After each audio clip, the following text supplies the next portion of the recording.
Support WrestleTalk! Order the magazine using the link below. Is Daniel Bryan stepping down as the SmackDown Live General Manager? I'm Ollie Davis, this is Luke Owen. Welcome to WrestleRamble, and we're kicking off by talking about one of the best segments of the week, I would argue, and that is Daniel Bryan's promo segment in front of the live crowd, where he booked the match against Kevin Owens and Sami Zayn, where he'll be teaming with the currently out with injury with, I'm going to say it, diverticulitis. Diverticulitis. Which I butchered on yesterday's news because I misconstrued it as something to do with colitis, right, which is a sort of a colon-based disease. And so I put more emphasis on that part of it. But yeah, diverticulitis. Not far off. It is the small intestine, yes. I believe. Yeah. So just a little bit further along. I knew I should have called me mum. I'm a mum, a former nurse. I knew, and she'd have told me. She'd just said, "No, you idiot! You're such an idiot. Why are you a son of mine? It's this, you idiot." Diverticulitis.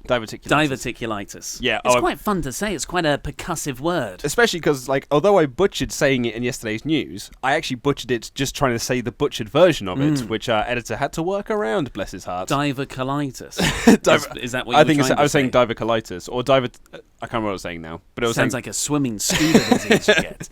So yes, he booked this match. And he said, in so doing, I'm sick of all the red tape. I don't want to fill out forms, all these admin sides of the general manager role. I don't like wearing blazers. He was very upset about the blazer. Whatever this is, he said as he took it off and threw it on the ground. Cardigan, yes. Yeah, lovely. Said it twice. And I thought that to me seemed like impro on the spot. Yeah. And because he called back, you can't write that. No one thinks to write that. That's Daniel Bryan improvising.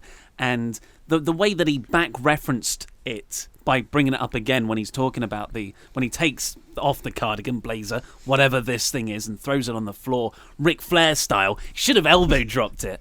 What a great promo he is. Oh, and it's so great to just have him back in this role.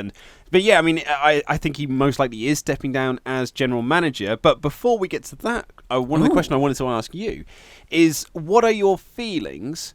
And I sort of talk about this a little bit in my SmackDown review. What are your feelings on no selling the beatdown last week? Yes. Oh, look at my bottom note here. Would have liked him selling injuries from last week more. Yeah. Because he took a pop-up powerbomb on the ring apron, which we've been conditioned, well, not so much nowadays, but at least at the start, in the pure form of that move, that would write you off TV for a month. Yeah, as I said in the SmackDown review, the problem is this match was only really sorted out 7 days ago, so got to be a bit snappy with this build. So, but there's no harm coming out with a limp, maybe a bandaged area. And if you are going to say, we need to try and move this feud along a little bit because we've only got 14 days to build it, don't do that beatdown angle then. Do a beatdown angle in the ring, just don't do the pop-up powerbomb on the ring. Just do a regular beatdown and leave him laying. Maybe put him through a table, which we're conditioned to know is that's bad, but something you can easily get up from. I think I like the beatdown on retrospect. If we had a lot more time, I think you should have announced it, then the following week had the beatdown. You could string this out for months. Absolutely, yeah. But if you only have 14 days, then you don't do that pop-up. You just do But I loved that angle, but I'd have loved that angle if it happened 2 months ago. I wouldn't scrap the pop-up powerbomb. I would just make him sell more this week. Okay, yeah. Especially because you're heading into WrestleMania. You want him to seem like even more of an underdog. This is Shane McMahon, who's, he can beat anyone, but he's not actually a wrestler. He can out-wrestle AJ Styles, and he's injured.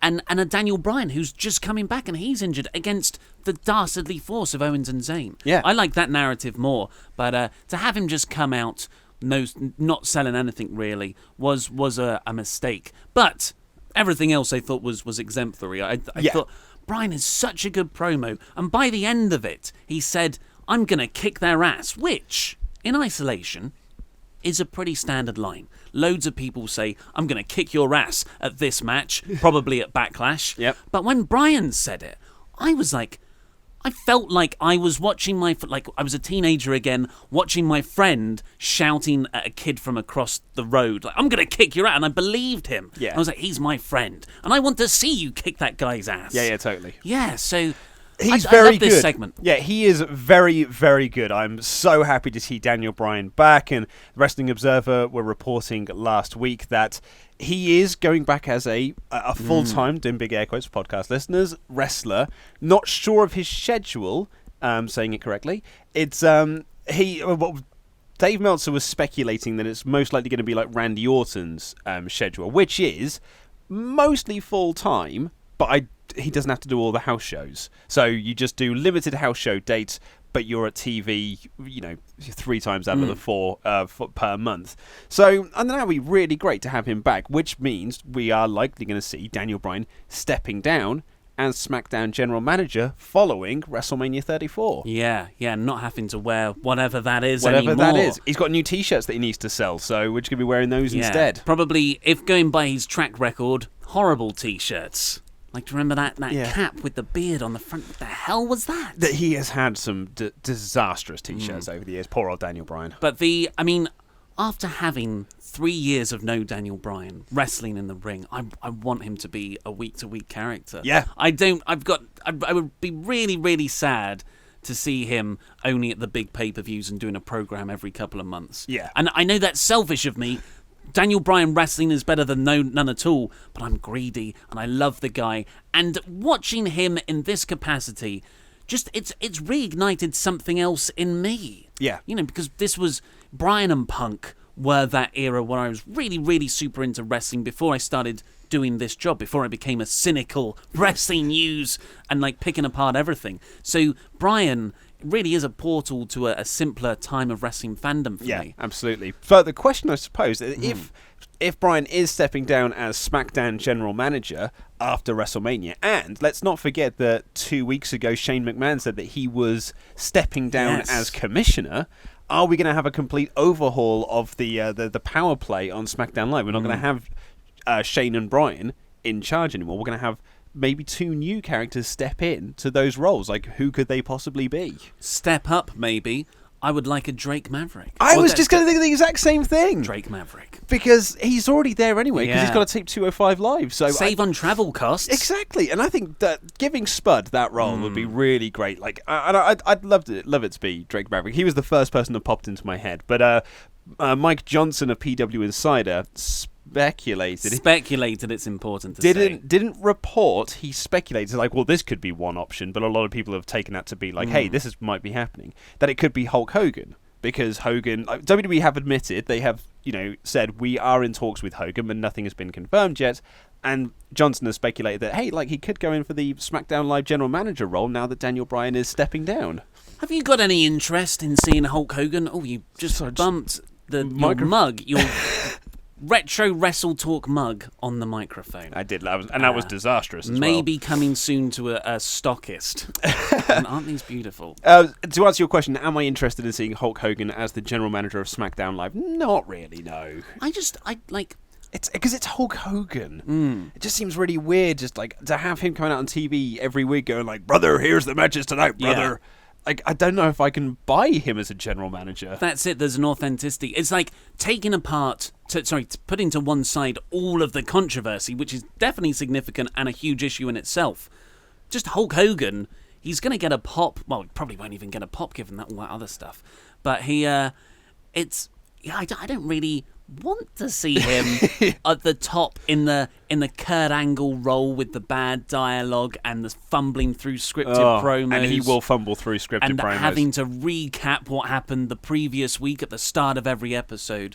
I haven't really got any interest. Plus, Hulk Hogan has never been one. He's never gotten out of that Hulk Hogan 80s delivery. Yeah. Even when he's meant to be realistic in the NWO in the 90s, he's still Hulk Hogan from the 80s.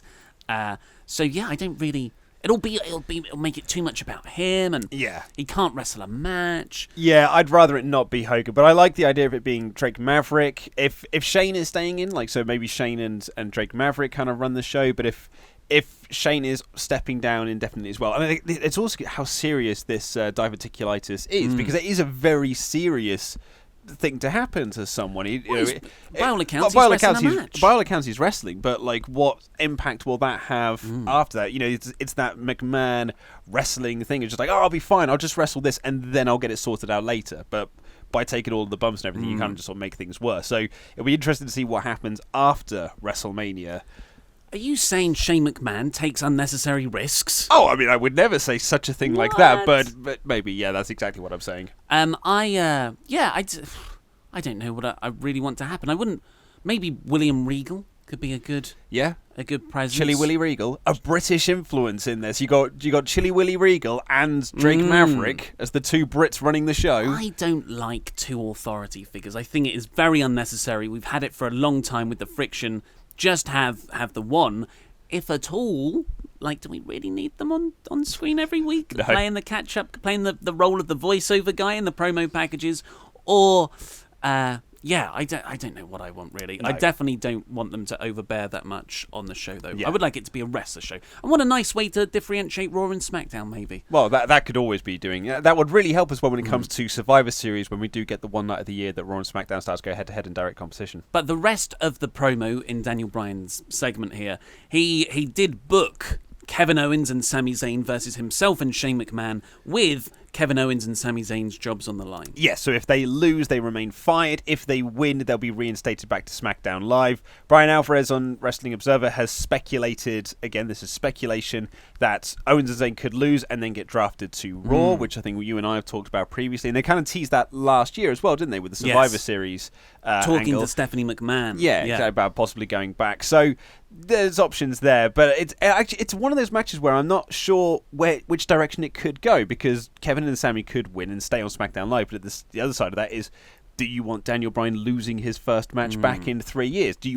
Surely you want that moment at the end with Daniel Bryan getting the pinfall victory over one of the, over Kevin or Sami? Sure. And yeah, like you said, KO and Sami can move to Raw. They're already wearing a lot of red in their gear. I feel like that's definitely significant. But I would, Bryan maybe put in a different GM that he can feud with. Maybe make Triple H GM of SmackDown. Reignite that feud again. Yeah. Lovely stuff. Which I did like. I loved it. Oh, yeah, good. I thought you were being sarcastic. It was fine. Like, sorry. Not in that Luke's sense of it was fine. catchphrase. Not in that sense that it was fine. It was really good, aside from the fact that it was intended to end with Daniel Bryan not getting anywhere and just being pushed further down the card. It ended up being good because we got the WrestleMania 30 moment, but that was never the intended plan. It was meant to just be, you just get pushed down the card, you literally are a B-plus player, and we are just going to bury you further down here because we want to do Randy Orton versus Batista at WrestleMania, because that's a much bigger match. Well, hopefully that won't happen this time. Well, you'd think it wouldn't happen again. But let's get on with the rest of SmackDown. It's a SmackDown review, Maggle. I love it. We got us a flying Uso. After a very lovely recapping video package of Daniel Bryan's coming out of retirement the previous week, we got Bobby Roode and Randy Orton versus Jinder Mahal and who we thought was going to be Sunil Singh, but was switched out because he was injured after last week's RKO or something, whatever happened, with Rusev. We got Rusev Day. Yeah, to a huge pop. Because he's the biggest heel on the card, obviously, so he has to come out as a heel. Well, to the biggest babyface pop. I'm not against how they've positioned Rusev as a heel face thing here. I don't mind it at all, especially given the backstage segment after this. But I like seeing Rusev Day come out with Aiden English and the crowd really react to him. All of a sudden, I was like, I'm interested in the US title feud. And I thought Jinder was really good here. Jinder's been sort of overshadowed by Rusev's inclusion. But when he said, he had this wonderful line about, you'll get to feel the wrath of the tiger soon, referring to Sunil Singh. Jinder's got a really good comedic heel face. Yeah. Which was never really utilised when he was in his WWE Championship role, because he couldn't show any comedy because he had to be taken seriously. But now he's at a better level. But he says, but now we've got a lion. And Rusev came out. Of course, this is a reunion of a 2017 faction, like a 6-week long-lived thing. And it was so funny as well, because I remember at the time when Rusev and Jinder just started randomly becoming a tag team, everyone, a lot of wrestling journalists, was like, oh, what a burial of Rusev. Because they're just sticking him with this complete jabroni, this absolute jobber. And it's not elevating Jinder, it's just bringing Rusev down.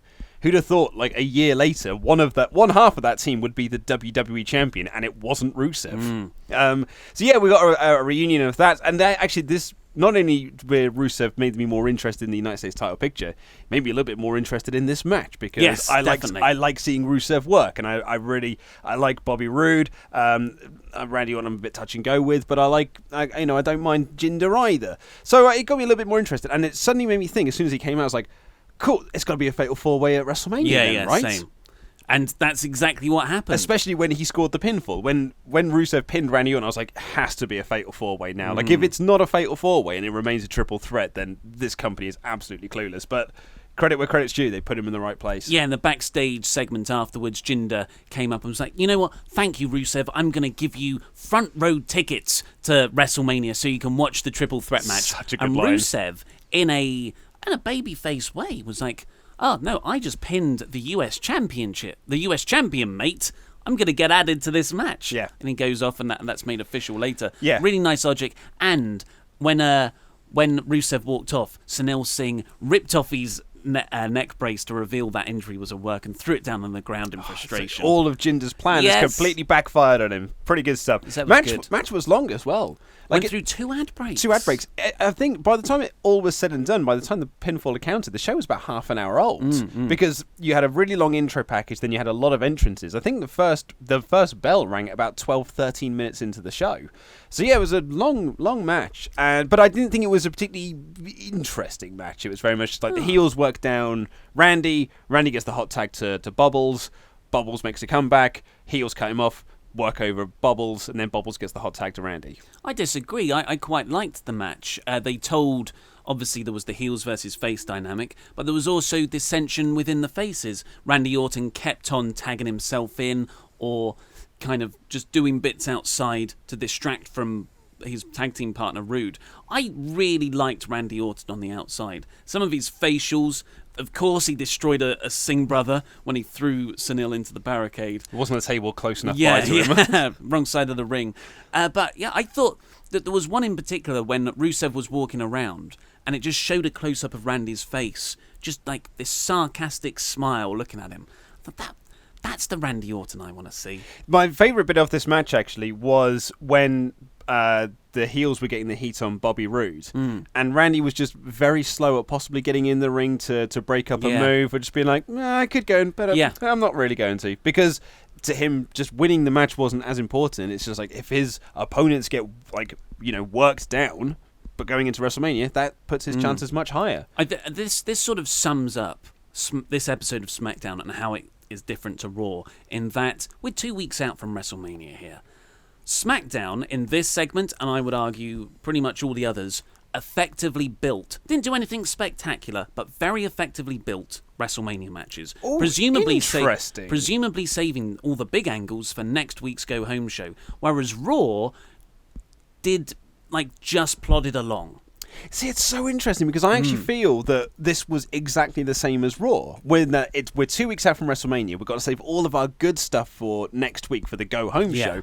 But by doing that, this week felt like there was nothing of note about this. Like, as I was writing my recap of the show for the SmackDown review, I was just like, okay, this match happened, and then, we moved on. And then this match happened, and then we moved on. And then this match happened, then we moved on. Like, it didn't really feel that there was anything like this, aside from Rusev getting put into this match, nothing about this feud was built further than it was the previous week. Yeah, it was. You had Rusev added. That's I said apart from Rusev being added. That's such a huge part of it. But that also feels like it was a very last-minute decision to add Rusev into this match. It does, but it's definitely for the better. I thought the main event angle was superb. That was good.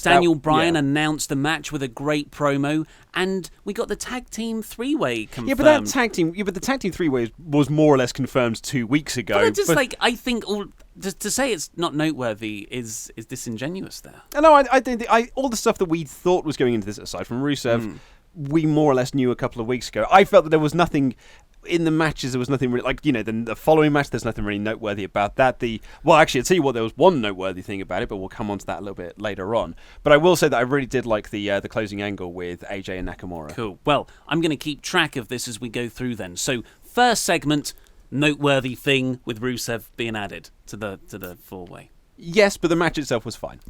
Noteworthy. Next up, we had AJ Styles and Shinsuke Nakamura backstage. Nakamura said, "I want you in my corner tonight, AJ, for my match against Shelton Benjamin." And God, there's a match I didn't know I wanted. Oh, wow. Talk about left field. Yeah, tell me about it. When they announced, at the start, when they ran through the card, I was like, I'm looking forward to all these matches. Bludgeon Brothers versus New Day, Nakamura versus Benjamin. I was in a good mood for this SmackDown episode. Maybe it's more me than you had that lie-in. I did have a big lie-in. That's what helped, because it was Luke's wife's birthday dinner last night. Certainly was. And I just wanted to sleep forever afterwards. Too much Mexican food.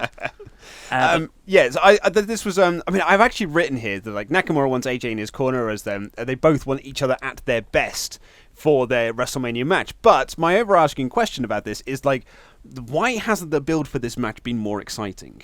Mm-hmm. The build for Nakamura versus AJ Styles has been just at first gear since Nakamura won the Royal Rumble. Yeah. Fastlane was a bit of a hindrance to that because you had to get the AJ Styles winning the six-pack challenge to confirm that we were getting this match at WrestleMania.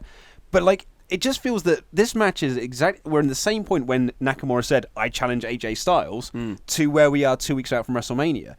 Compare that to, say, for example, I just wish they would have done what they've done with the Triple H and Ronda Rousey feud on Raw, where you do these sit-down interviews and these promo packages and these video packages, kind of highlighting the great stuff that AJ has done, the great stuff that Nakamura has done, kind of highlighting his New Japan run, highlighting the stuff he did in NXT, all the stuff that AJ Styles has done around the world, and these two are finally going to collide on a WWE stage in front of 80,000 people. But that's not been it. It's just been these two lads have sometimes seen each other backstage, and Nakamura said, "I'm going to win." Yeah, and that's it's just been a really uninteresting build to a match I'm really excited about. I agree. The best thing that's happened in the entire feud was the end of tonight's show or last night's show. But yeah, it's never progressed exactly like you said beyond the first gear of need to face. Yeah, it's just been that. But I thought by the end of this show they'd done enough to make me renewed interested into it. So then we had Becky Lynch versus Ruby Riott, or beating Ruby Riott. What was your problem here? Was this? I've said that I've written here. It feels like this match was in slow motion, and it was a match. There was a cool bit where Ruby Riott went for the pin, and Becky Lynch kind of Matrix lifted herself up. I'm sure someone wants to gif that for me. This motion here, and it was just. It was just there. It was there to advertise the fact that we got the women's battle royal at WrestleMania because the Riott Squad the rest of the Riott Squad got in and she threw them over the top rope because, hey, guess what? The Riott Squad suck and no one really cares about them. Yeah, so it is over the top rope. We're not talking Miss WrestleMania rules where it's any way out the ring. Yeah, whereas Gail Kim on that battle royal they had on Raw, which were in the old days it was just you just go if you go under the bottom rope you're eliminated. And Gail Kim essentially just got out the ring and just eliminated herself. And then walked out the company. And then just walked out the company back to TNA where she really belonged. That is badass, isn't it? I think we don't give Gail Kim enough credit for being that cool. So I didn't mind the match at all. I like Becky, I like Ruby, and I liked how strong Becky Lynch looked coming out of it. I felt like, we can't do any deep character or storyline stuff here because it's just going into a multi-person match with the Women's Battle Royal. But for the Women's Battle Royal, I felt like they built Becky up as a genuine contender there. It's a shame her tights are so off-putting. Yeah. What is that? Well, her swimsuit flames? Yeah, her Seth Rollins cosplay. It's not great. But yeah, the match did very little for me. I feel like I'm being a negative Nancy today. I'm being a negative Nigel, and I don't like being a negative Nigel. It's because you didn't have a lion. I did not have a lion. I had to get up and take the bins out this morning. But maybe I don't think that put too much of a damper on me watching this experience. I just feel like it was fine. I do feel like people are going to start saying... people will totally say I'm... Ollie and Luke must decide what side of the argument they're going to take before these shows, right? We don't. We just come in here, and maybe it's an automatic thing. Yeah, maybe it is. So then we had a Shelton Benjamin and Chad Gable words promo with words on the screen. That's back again in full force. It's never left us. Which transitioned handily into the New Day's entrance with with more words on the screen. Yeah. So we do, yes, we had the Daniel Bryan segment, and then we had the New Day versus the Bludgeon Brothers, a match I was really excited for. Match started in the commercial break, and then, although they cut a promo beforehand, they said they had a plan to go to WrestleMania, but their road to WrestleMania was littered with trash, and that trash was big and smelly and hairy, and it was the Bludgeon Brothers. And then they had this match, mostly started in the commercial break. The Usos ran down, and there was a DQ. I was going to say, my favourite bit about the New Day promo, every time they said WrestleMania, all three of them pointed to the WrestleMania sign. Yeah, nice touch. Very much enjoyed that. I don't like the way that they've extended out Big E's. It just it's a fraction too long.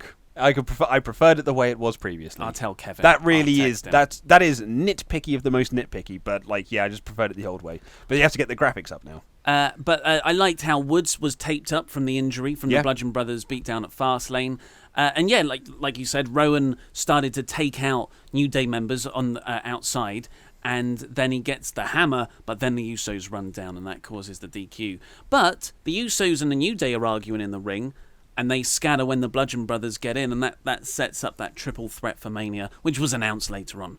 Noteworthy. But it's not really noteworthy because we already knew it was coming. So that's not for me. You know nothing until it's announced. For me, that is not a noteworthy thing. Also, I would argue that I would have preferred this to have actually been. And this is going to sound weird to say, I wish this had been set up differently. But it seems really weird that these three teams have just been sort of feuding for the last 3 or 4 weeks, and then it's randomly like, and now they're going to have a match. Like, there was no challenge laid down. There was no Bludgeon Brothers saying, like, we want those belts. It wasn't the New Day saying, like, we want a rematch. It was just, they just announced it. Yeah. Like, if you'd have skipped forward in the show, you would have missed that announcement. There was no... Okay, so there was no angle to lead into this match announcements. I mean, there was. It was the Fastlane angle, and then you have your big angle next week. Hopefully, WWE's track record of go-home shows is not stellar. But I do agree, the belts have taken a back seat here, which I'm not a fan of. Yeah, after that Fastlane thing, if you'd announced then the day after that we're going to have this triple threat match at WrestleMania, and then you could use those 4 weeks to build up this match, as opposed to we've just been building up to the announcement, and then the announcement just comes out of nowhere. Yeah. So I just think, again, I've really enjoyed these segments, and out of most things on the card, this is one of the things I'm really looking forward to. I just think this match is going to be absolutely... Yeah. This could very well steal the show on WrestleMania. I think this really could steal the show from everyone. I think it's going to be so good. Asuka and Charlotte had a very good video package after that. Charlotte, of course, not on the show because she was recovering from gum surgery. Oof, that sounds rough. Yeah, I mean, I had a lot of dental surgery earlier this year, and it was not fun. So, yeah, I really feel for her. Yeah, but apparently she'll be fine. There's nothing to worry about. Yeah. And then we went into, and now here we go, noteworthy. Talking of noteworthy, Dolph Ziggler took on Tyler Breeze. Yeah, and so this was my going to say possibly noteworthy thing. I think they're going to be setting up the split up of the Fashion Police. No, really? Well, because the story of this match was that it was Tyler Breeze versus Dolph Ziggler. Fandango got up onto the apron to do a dance, and Tyler Breeze told him to get down. And then he just jumped back up and did the dance again, and Tyler Breeze had to say, no, you get down.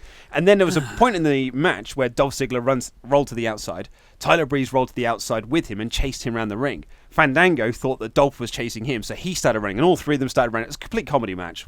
Good work, Dolph.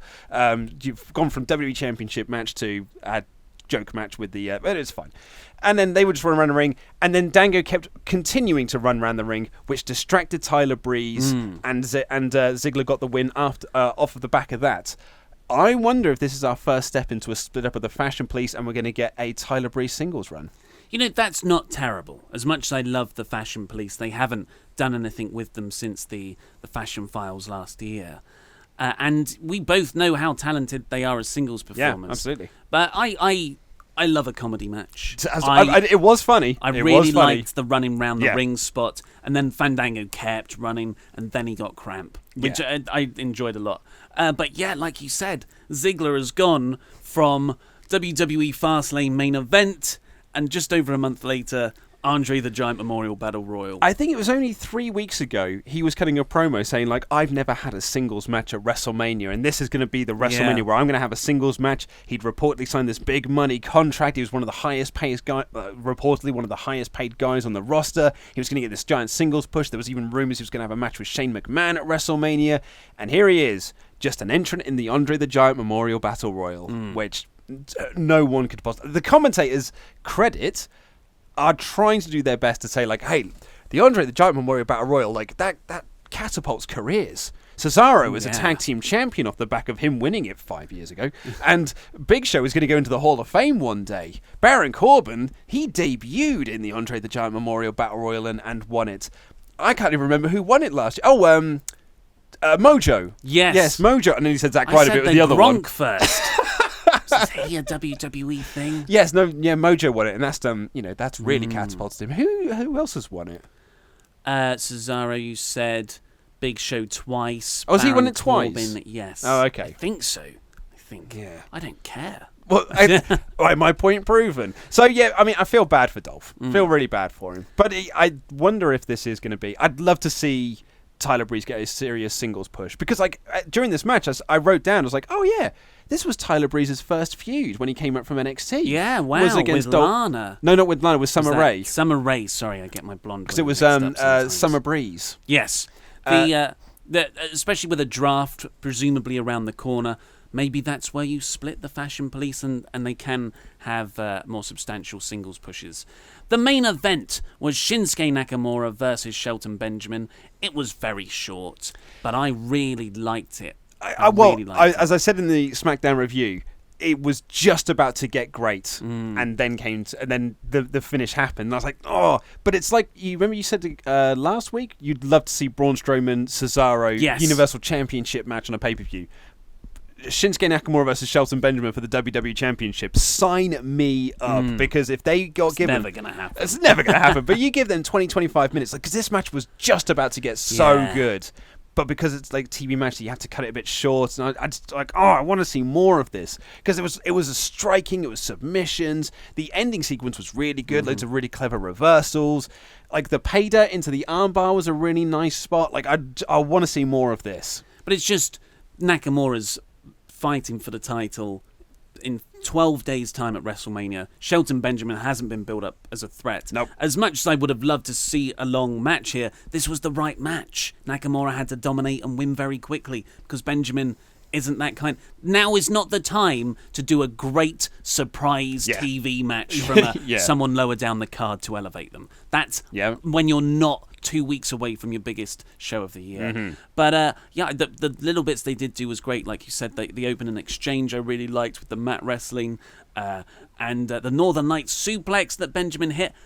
That was a good near fall. Yeah, I reacted to that. I don't know why. I just and that sort of, was it a triangle that he had locked in, or was it an armbar? It was. He had the armbar and then transitioned into a triangle. But the best part was what came afterwards, which they finally shifted into the next gear. They must have stalled the car because they went from first to about fourth here. When Nakamura invited AJ into the ring. AJ had previously stopped Chad Gable from interfering in the match, which is kind of what you thought AJ was out there for. That's why Nakamura brought him out, to have him in his corner. But Nakamura tells AJ after the match, I didn't have you down here for that, to protect me. I had you down here so you could see close up how I'm going to beat you. And AJ sort of got emotional, didn't he? He was... So I'm the best. He said, we're going to tear this house down. This is the house that I built. So very confusing construction metaphors there. Yeah. But Shinsuke pointed out, you're not going to win because you're too emotional. And then he walked off. So cool. And I was like, this is the Nakamura. This is the Nakamura I want to see. He was a face. He's definitely a face. But... he's also a badass in doing this. And it's slightly heelish. And that's a good way to present faces that everyone cheers for. It makes them more three-dimensional. And that bit at the end, where Gable and Benjamin attack AJ from behind, they're beating him down. Shinsuke finally comes in to save AJ by beating them both off. Naughty. But then Nakamura sees AJ down, and he starts setting up for the Kinshasa. The crowd get really excited. Nakamura runs up and stops at the last moment, and then just pats AJ in the head. He did it just to show that he can. And then just shouted at him, knee to face. Yes, that was... And it was such a good moment that the crowd... I heard bits of the crowd go knee to face along with Nakamura, like that could be a catchphrase, when it sounded quite stupid a month or two ago when he first did it. I thought this was brilliant, a great way to end the show, and they've finally shifted gears on this feud. I thought it was a really solid angle. It's about time that this feud moved a little bit somewhere, but I just can't help but feel that this has just been... It's just so flattened off. The appeal of this match is that it's AJ versus Shinsuke Nakamura, as opposed to any of the storyline nonsense that's gone into this. Like, we're all excited for this match because of the two guys, as opposed to any of the build that they have done to it. Like, my interest in this match is exactly the same as it was before I started the show. Really? Yeah, more or less, yeah. And again, I don't want to sound like a negative Nigel, it's just that is kind of where I'm sitting on this at the moment. I mean, I gave the show an Ellsworthy. Oh, wow. Because wow. I didn't think there was anything, as I said, really of note, as opposed to, aside from Rusev getting added in. I thought this was, not for spoiling my Raw review, or my Raw thoughts, more or less the same as Raw, which is, we've got loads of great stuff, but we're just saving that all for next week. So this week shows a bit of a throwaway, but next week is going to be awesome. I've got really high hopes for next week's show. I disagree. I thought that they really added to the character dynamic of Nakamura and AJ beyond the sort of sportsmanship stuff they've presented in the building months, where Shinsuke's like, I'm cool, I've got your number, and AJ's, I'm angry, I'm emotional. But they've been doing that for weeks. But this was the first time they properly showed that through action. But they've been doing it 3 weeks through action. Like, so Nakamura, he was very slow to save AJ Styles, and then he got in the ring and then saved him. And then the week after that, AJ was very slow to say, like, oh, I'm just going to do what you did last week. But before he could get in, Nakamura just cleared the ring without him. So Nakamura was like, mate, I don't need you. So they've been doing the same thing for the last 3 weeks. But that's not the story I just spoke about. I'm speaking about one being cool and collected and the other being emotional and rash. Yeah, I think that's the same thing. No, that's just like, I'm going to do the thing you did, and then... Oh, actually, one's better. No, but there was no hot-headed character motivation behind AJ helping or not helping Shinsuke, or vice versa. I think there was. I sort of read that there was. Haha, it's a Raw review, looking jacked, man. Raw kicked off with Brock Lesnar and Paul Heyman coming down to the ring to laugh at footage of Brock beating up Roman from last week. Yeah, that was good fun. It was good fun. Yeah. But Paul Heyman then cut a typically excellent promo about breaking news. Temporary suspension of Roman Reigns has been lifted. More breaking news. He's not here because he's not a man. Yeah, it was. So this was really funny actually, because Heyman announces that Roman is no longer suspended, and the crowd cheers. And then he announces that he's not there, and the crowd cheers. I'm like, where are you sitting? It's like last week. It's like, where do you sit on Roman this week, crowd? But for me, I was just like, what was the point of the Roman being suspended storyline then? Because they suspended him. He was there last week, and then he was just here again this week, and they just said the suspension's been lifted. Because Stone Cold did it, Luke. Stone Cold did it. Because you're also... There's no Vince McMahon here either. He's just been factored out of the story as well. It was just, just a spot. I forgot about that. It was just a spot to make you like Roman Reigns, but it hasn't worked. It hasn't worked. It's a shame, but who is that in the crowd? As Heyman's saying all this stuff about Roman, it's only Roman Reigns. Yep. And does he go straight for a chair or something? Yeah, I was going to say, the crowd pops when Roman comes down, and he grabs a chair, but then Brock just gets out the ring and just levels him with a clothesline before he can even use the chair. And then Reigns pushes Lesnar into the post and then starts hitting him with the chair. But there was a great spot where Brock was down on one side and Roman Reigns went for the Superman punch off the steel steps, got loads of elevation and air, but Brock caught him in a belly-to-belly and just chucked him over his head. This wasn't the belly-to-Bailey of suplexes. This was a full-on throw overhead. I thought it was a great beatdown from Brock. I also really liked Roman subtly selling the beatdown from last week, because he's like hitting him with chairs, but after he did it, he was very staggering when he did it, because he was hospitalized last week, where he was on a backboard and things like that. So I thought that was actually a really nice bit of subtle selling from Roman Reigns, even though he probably could have done a bit more. But I thought it was some good subtle selling from him. And then Roman Reigns was sort of laid out. But by this, in the brawl, Lesnar had thrown the steel steps into the ring. But then Lesnar started to leave. And I thought, well, those are Chekhov steps. Mm-hmm. You need to use those steps.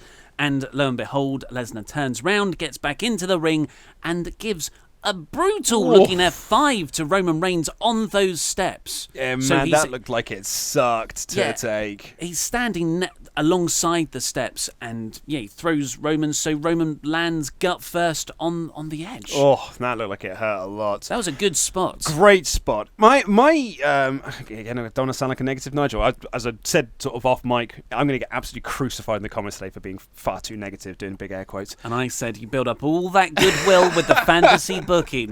And I'm just going to get absolutely slaughtered for this. It was fine. That's fine. What I thought about your fantasy booking. If it were me and I was part of this WWE creative team, if I was the person who were doing this, do you know what I wouldn't do? I wouldn't do the spot where Lesnar looks like he's walking away and then goes back to the ring to beat up Roman more, because you know what that does? That gets Lesnar cheered. And if the idea is to get Lesnar booed, which is what I think was meant to start when he was doing all the no-showing stuff, we were trying to get Lesnar booed and get Roman cheered because he is always there. If that was your intention, don't do a spot where Lesnar can easily get cheered by giving the crowd what they want. If the crowd chant one more time and then he gives them one more time, he appears like the babyface that people like.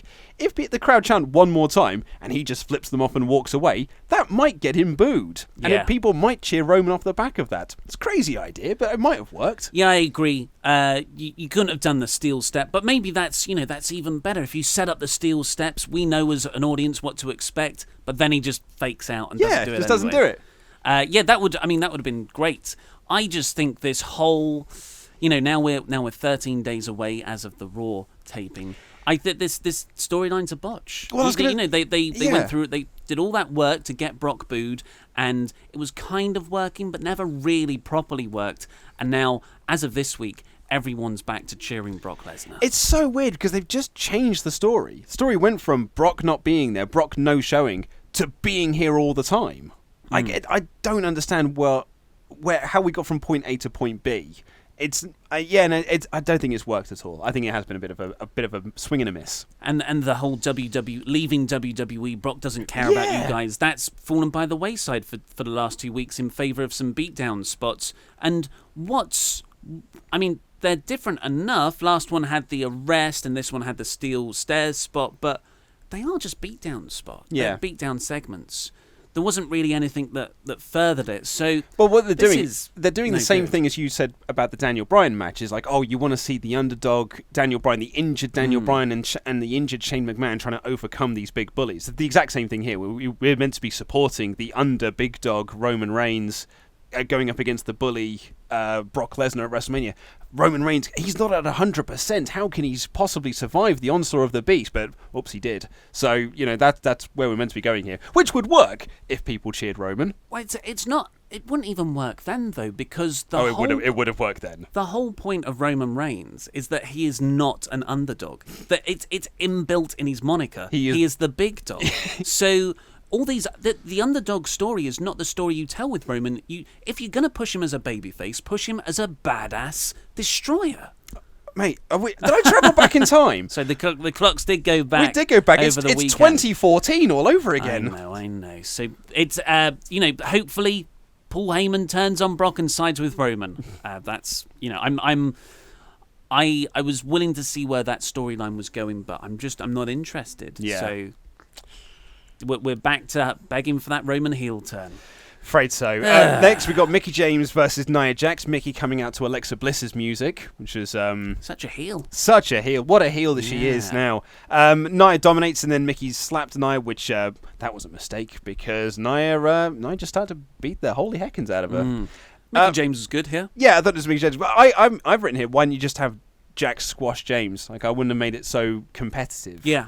I would have just had her literally just squashing and staring down Alexa while she's squashing Mickie James. That would have been good. Like, that's why Mickey's in this role. Mickey's in this role, so Nia Jax has got someone to destroy in the lead up to her getting her hands on Alexa. So it's weird that they then give Mickie James quite so much offense in the match. Yeah. You love a squash. I love a to build up someone. Well, if you're going to give someone a lackey that's there to be beaten, just beat them. Like, you don't need to give them offense. Yeah, and it's not like Mickie James is this hot upcoming talent that you need to protect. No. Like, she can rest on the laurels of her previous career for a long, long time. And the funnest part of this segment was when Nia Jax called Alexa a bitch. Oh, well, it's the word of the buzzword of the month, really, isn't it? I saw someone sent me this on Twitter. It really made me chuckle. So Lesnar has always called Roman Reigns a bitch because it's Suplex City, bitch. And then Roman's whole thing was just like, Brock Lesnar really is a bitch. And then Paul Heyman, when he was cutting a promo about the Universal Championship, said that was Brock Lesnar's bitch. So it's a bitch versus a bitch over a bitch's bitch. Yeah. That's what the Universal Championship match is all about. We sound so street with all those bitches. What up, bitches? Yeah, it's not a great word to use, but WWE love using it. Ronda Rousey video package was up after that, and this was the other side of what we saw last week with the Kurt Angle and Ronda Rousey training stuff. This was Triple H and Stephanie McMahon. This was my favourite thing on the show. It was incredible. So good. Loved this. You can tell when Triple H is involved in the booking of a feud because NXT's featured. Because it just feels like an NXT feud. And I loved this video package. I thought it was so awesome. I thought they came off so great in this. They so hateable, but not hateable. Not hateable in the way that Stephanie usually comes across, which is just like, oh, by the way, I'm just so much better than you, and I'm just gonna belittle you, Kurt, because you're shorter than I am. This just felt like them sitting there going like, oh, yeah, but of course we're better. And like Stephanie even said, like, this is why we belittle people. This is why I'm always putting people down. It's because I'm Stephanie McMahon. I'm a McMahon. That's what we do. And they just came off like such dicks, and I loved it. It felt like all the stuff that happens in the ring with Stephanie when she does those promos, that's the big performance. But here in this video package, it was her talking about that behind the scenes almost, and she's saying, but it's true. Yeah. Like, that's me. This is me in real life. That's just an exaggerated version of me. I'm still hateable to even behind the scenes. Yeah. That's what I got. It was a great heel presentation. I love the fact that it felt more like a sporting matchup with the talking head with Joe DeFranco, their trainer. Yeah, Joe DeFranco, who's saying that Trips and Stephanie are among the best athletes in the world. They're training harder than any WWE or UFC star. Loved that as a line, because that, again, it feels like the trainer paid off to say that sort of stuff. Well, exactly. So in the Wrestling Observer review, they also loved the segment. But they said, come on, they're not better than MMA stars. Oh, yeah, like, no, you're being worked. That was meant to make you annoyed. Yeah. But it is, I get it is sometimes difficult to separate what is the heels saying stuff and what is WWE actually saying to project a certain image. But great montage. I liked the old footage of Kurt and Triple H. Triple H is saying, I've beaten Kurt loads of times before. Oh, Steph had the money line in this. I think it was Steph anyway, which was just like, Kurt losing to Triple H is another day at the office. Yeah. but Ronda being beaten by an executive, that's embarrassing. Oh, like, it was so good. And like, and she just ends up with like, I'm a McMahon. That means Ronda works for me. Yeah. I just thought this was so good. I want to see them get their asses kicked at WrestleMania. Absolutely. I want to see Stephanie crying, tapping out in the armbar. Yeah. But I mean, we'll talk a little bit about Ronda, I suppose, later on. But I wonder if this is going to be one of those matches where like all of the build has been really, so not all of the build, these bits of the build have been really good, but what will the match end up being like? Well, fine. I'm sure it'll be overbooked to all hell. Yeah, Kurt and Triple H will be able to cover. Exactly. They'll do the majority. Well, I mean, Triple H is going to do the majority of the lifting because Kurt's hardly at 100% himself in ring. So, yeah, Triple H will be doing a lot of heavy lifting on that match. Next up, we had the Cruiserweights. At 205 Live spotting. Yeah, being back on Raw for the first time since the Royal Rumble, which is the first. So this is the first Triple H presentation of 205 Live on Raw. And it apparently was different. I didn't see much in it. This was not the Triple H 205 Live. This was the Cruiserweights on Raw being the cruiserweights on Raw that we saw for the majority of last year. This was not the Triple H 205 Live. Well, apparently it was more, even though it was a short match, it was a tag match between Cedric Alexander and Mustafa Ali against Drew Gulak and TJP. They didn't try and work like rest holds and yada yada yada. They did have a more spot-filled match, which is how you should use the cruiserweights in their style of wrestling. But I don't know, maybe it's just because I saw it, I'm still conditioned, I did kind of phase out. The crowd did as well. Yeah. The crowd were, which as soon as they saw cruiserweights come out, they were like, nah, cool, I can just zone out for a little bit here.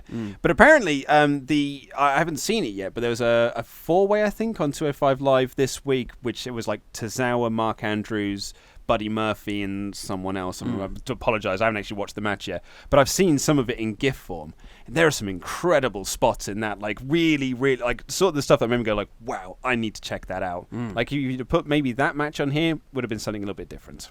But we did have, I mean, was this Drake Maverick? Was this him making his Raw debut? No, he's been on Raw previously. Okay, because he was on commentary for the match. Are you sure about that? Yeah, I'm pretty sure the week after he debuted, he was on Raw. What, to do what? To commentate on a cruiserweight match. There haven't been any cruiserweights since... I might be wrong, Okay. but I'm almost certain Drake Maverick has previously been on Raw. Vote in the poll above our head! Trying to get more polls in for the algorithms. Yeah, I'm almost certain that he has been on Raw previously to commentate on another 205 Live match. I'm not wedded to have an argument over this. No. I will let that observation float out into the ether. I'll just to be shot down by either you... I'll just let YouTube comments tell you you're YouTube wrong. comments no more. Yeah. Mustafa Ali hit the reverse 450 splash for the win.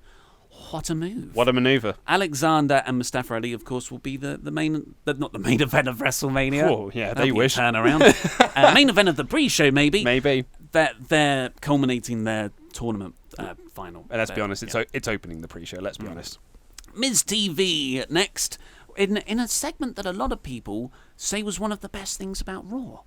I thought, to steal a phrase, it was fine. Yeah, I thought it was... I mean, my first note here is because it was Miz TV with Seth Rollins and Finn Balor. My note here is like, haven't we seen this before? Like, haven't they already done a Miz TV with Balor and Rollins? So when we make notes for Raw, I always, we got Miz TV.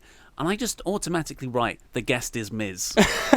Because he's done that so many times, I think I'm safer putting that down. But yeah, Seth, has it been both of them? I think it might have been Finn Balor was the guest, but Seth Rollins came down. Right. I can't remember. It did seem a bit repetitive from previous weeks, though. Yeah, but because they're stuck in that loop where they only face each other. Yes, but they shook it up a little bit here because previously it's always been about Miz trying to play mind games with Balor, trying to get them to work against each other. Here, he actually was getting them to work together, but it was all a ruse. I can't remember. He was like shouting down Bo and Axel. Curtis, yeah. Curtis Axel. Curtis Axel, yeah. So Bo and Axel were being like shouted down, and then Rollins came down because Bo called him a phony A-lister who can't fight. That was it, yeah. And then Rollins comes down and be like, "Oh no, I heard him fine." And then it all ended up being that it looked like that the Miztourage were going to turn on the Miz.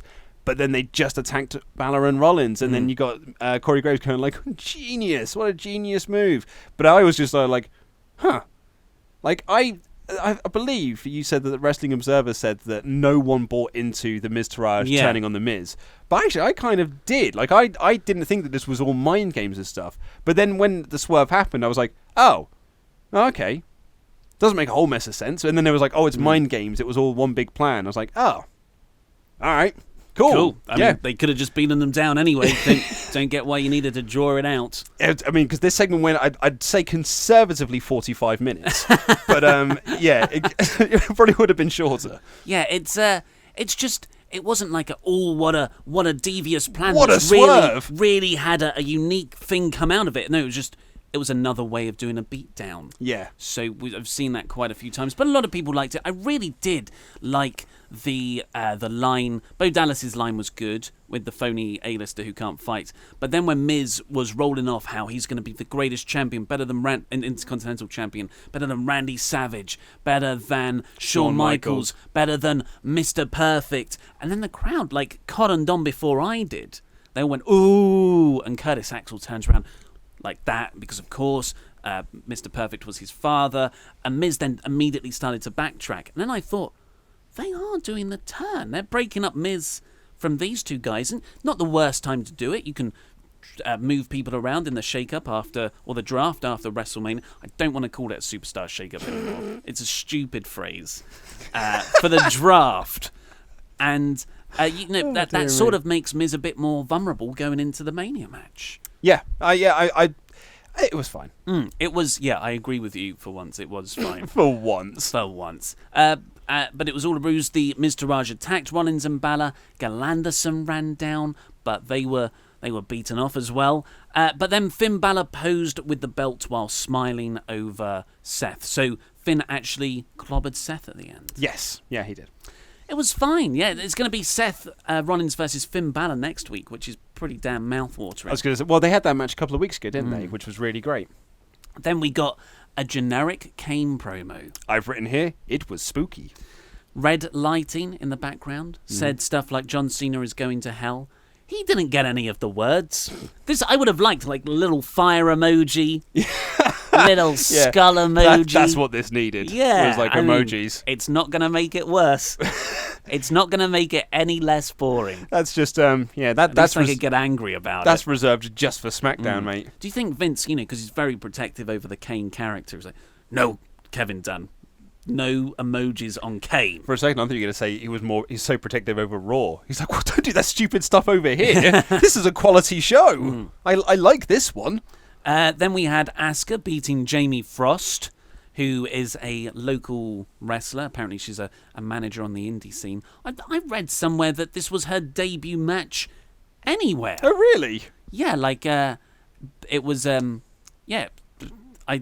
because she was a manager on the Indies. I don't know how true that is, but she was interviewed before the match by Charlie Caruso. I thought she was very good. Yeah. I quite like Jamie Frost. Yeah, and if this is her first match, you need to take the one bump, because this is how you do it, mate. Big kick to the face, 1, 2, 3. She got a few strikes in on Asuka first. That's what I like even more. Yeah. And then she was like, oh, crap. I've made a terrible error. She wasn't ready. Yeah. Then we had a bit of a Ultimate Deletion recap, and Corey Graves took Michael Cole to task for calling it obnoxious. Totally turning this into an angle. This is 100% an angle now, and I'm wondering whether this was all an angle from the start. Because Cole last week was just like, I've got to apologise for this. It's obnoxious. It's different. I don't think this is very good. Some people say it's Cole. I thought it was Cole. Some people are saying it's Vince McMahon just feeding lines to him. But this week, Michael Cole was turning it up because people got so wound up by it last week. Cole went, he reverted back to his 2011 heel Michael Cole bullcrap, where he was just the worst thing about WWE for the longest period of time. And he was saying things purposefully to annoy people who were annoyed about it last week, myself included, where he was just like, oh, it's obnoxious. He's named a boat. That's stupid. Do you know what else is stupid? This whole thing is stupid. Matt's dumb. The whole thing was just Michael Cole turning up his obnoxious self up to 11 to turn this whole thing into an angle. That's fine with me. It's weird, isn't it? It definitely makes me hate him, but it just makes me want him to go away. I don't want to see a match. I would like to see Michael Cole in an Ultimate Deletion style match, with the end result being Michael Cole is deleted from WWE programming. I don't enjoy his voice. No, wouldn't it be great if he got thrown into the Lake of Reincarnation, then came out as 1999? No, JR. He comes out as 1999 Michael Cole, when he had the goatee and the frosted tips in his hair. That would be good. When he was a rent boy. Oh no, that's Josh. That was Josh Matthews. Matthews was the rent boy. Oh, Josh Matthews in No Way Out 2004. Yeah, Crikey. This was unpleasant overall. I didn't like it. Even if I am being worked, it's worked to the extent where I just don't want to see it. So not a success, I would say. And I happen to believe this is all a Vince McMahon thing. I don't think Michael Cole actually has a personality. Promo afterwards had Matt Hardy declaring himself in the Humongous Wonder number 8 Memorial Battle Royal. I've got to say, I did laugh at Cole at the end here. because Matt Hardy says like, "Oh, it'll be wonderful," and then does his delete, and it cuts back, and Michael Cole just goes, "That was obnoxious," and I genuinely laughed. It did make me chuckle. Maybe I am being worked because Michael Cole is so obnoxious. Oh, he's completely obnoxious. Yeah, I don't feel like he has that level of self-reflexivity. Or WWE again. I'm not attacking Michael Cole, I'm attacking WWE's presentation of Michael Cole. I think this is very much a pot kettle black situation, and Michael Cole doesn't realise that. Next up, we had the huge climax of an 18-month storyline. Finally, Sasha Banks and Bayley, the best friends forever, the long-running potential feud, collided in a backstage segment. Do you know what's so funny about this? Yes. So a lot, like, people sent me this message being like, "Oh, that just conclude like all of this build, and it ended in a backstage segment." You've just had that reaction. Then I haven't listened to Wrestling Observer Radio, but I imagine they probably had similar reactions, being like, "Oh my god, all of this work, and you just ended it here." Do you know what my reaction was? That's not the culmination. Yes, because I was like, this can't be the culmination because it's so pants. Like this, if this is the culmination, this is the culmination. I'm like, at the end of it, I didn't go like, "Wow, the storyline has finally come to an end. That was a Sasha Banks heel turn." If next week it was like, that was the heel turn, I'm going to be like, what? No, it wasn't. Like, because it didn't feel like anything happened. It's just setting up almost babyface tension heading into... No one is the clear heel this here. This was not a heel turn. Yeah. This can't have been a heel turn. It wasn't a heel turn, but it was when Banks and Bayley finally overflowed outside the confines of a match to beat each other up. So what happened was they're standing by some lockers, which did look like it was a high school in America, and I expected one of them to be open, and there was like, Finn Balor posters inside, some hearts and sticky notes, and they're sort of going back and forth. Banks says, "Well, don't forget, I'm a 4-time champion," and Bayley had a killer line. "Yeah, but how long did you keep those?" Yeah. Referring to Sasha Banks is like, she's never been champion for longer than a month. Never successfully defended a title. Which just makes those 4 championship reigns seem really rubbish.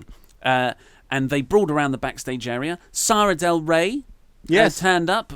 Amongst all the referees, there was a Sara Del Rey who is the sort of women's trainer down in NXT, largely credited for the Charlotte Banks Lynch and Bayley quartet coming up, and why submissions are so important in WWE women's wrestling is also largely down to her, apparently.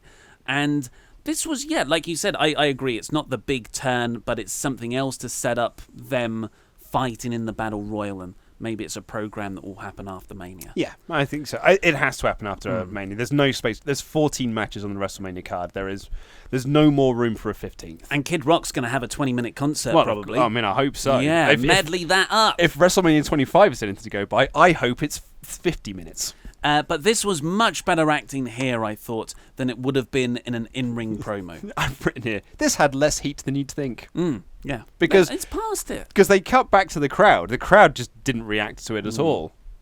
Okay. Well, next up we had Braun versus Sheamus. Yes. So Bar came out and they said that Braun's secret weapon is the element of surprise. And they want to know who Braun's partner is right now. Braun says that he will tell them who the partner is if he gets in the ring and beats him, which I thought was a great line. He was like, "Oh, I'll tell you who it is, but you've got to get in here first and get these hands." That was a great line. But Sheamus said, Sheamus goes, "That doesn't make any sense. Why would I do that?"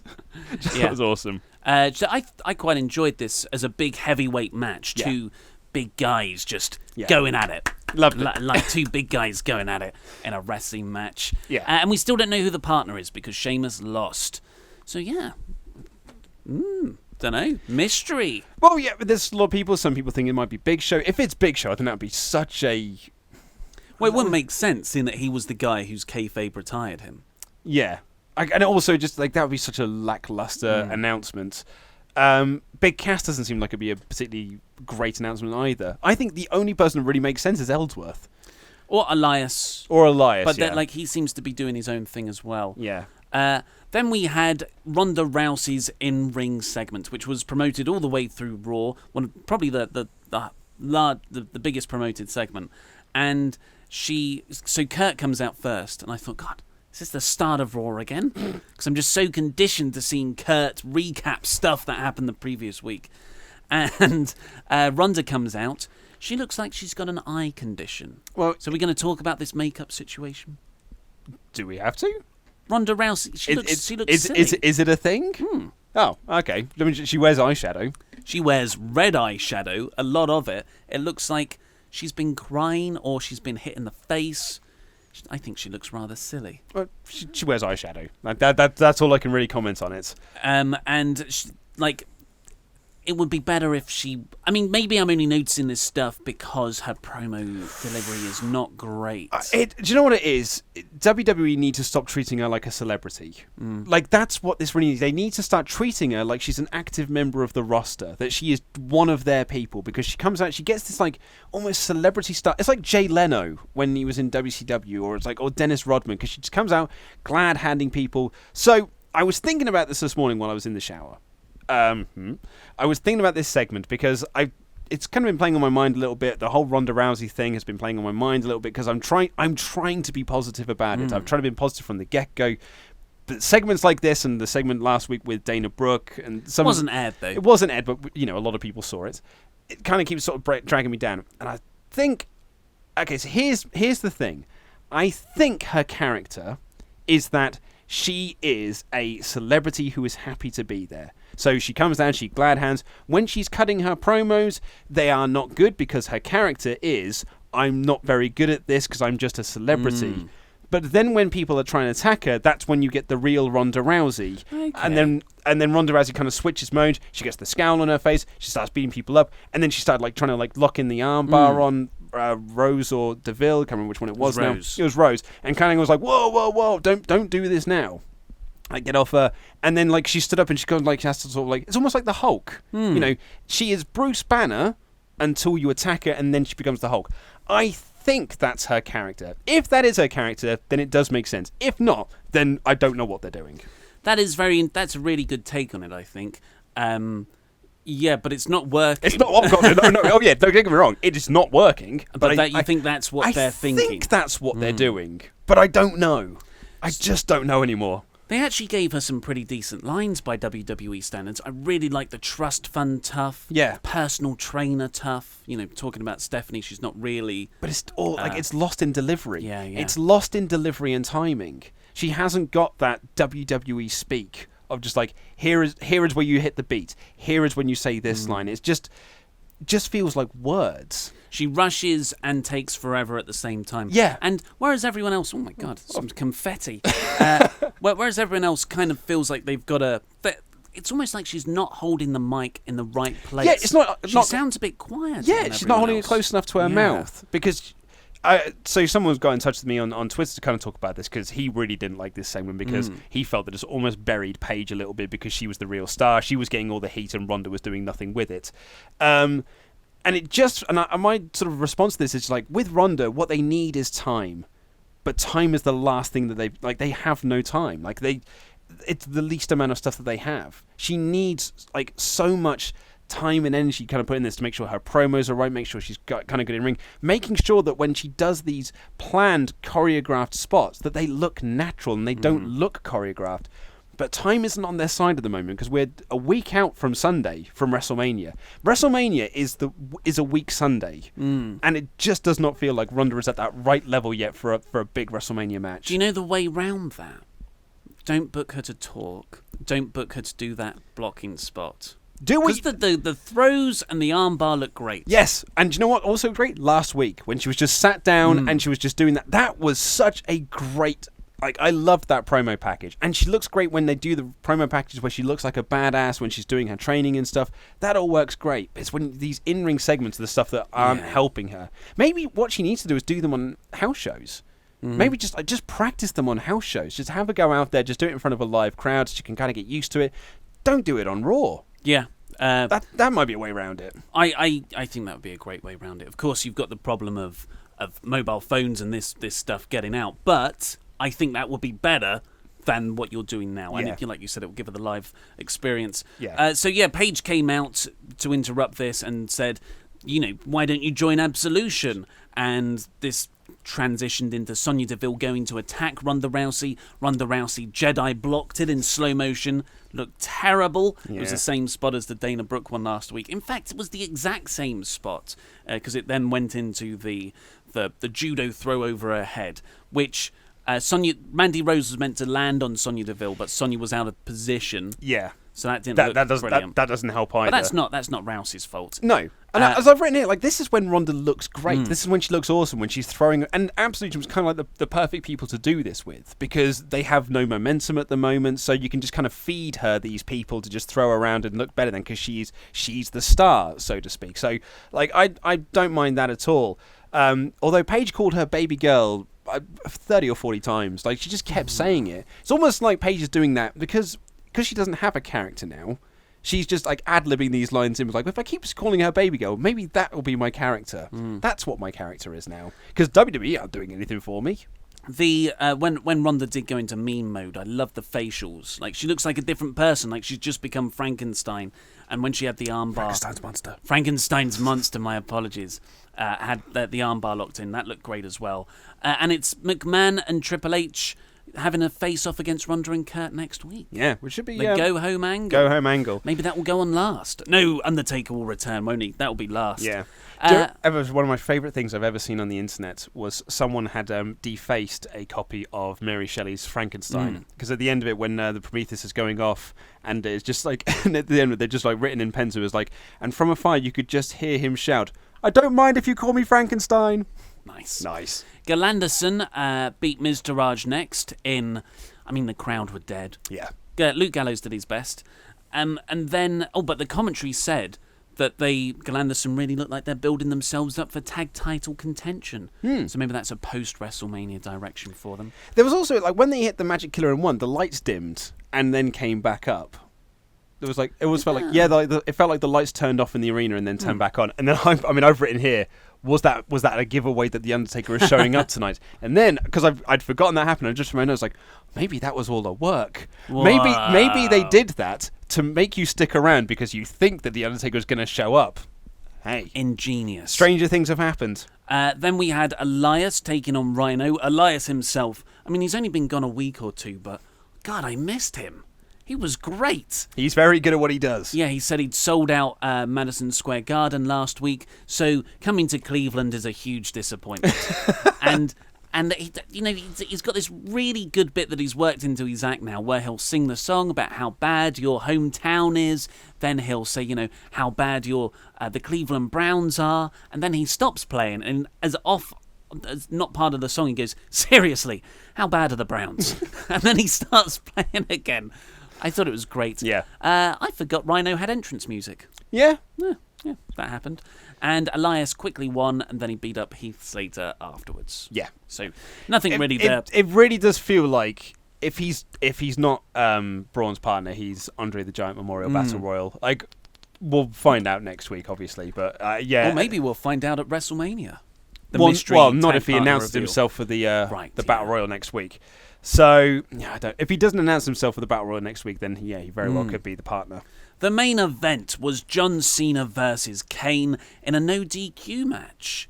We had a Cena Undertaker video package before this, and then Cena came out with a towel that had Ellen DeGeneres' face on, and he said, "Be nice to people."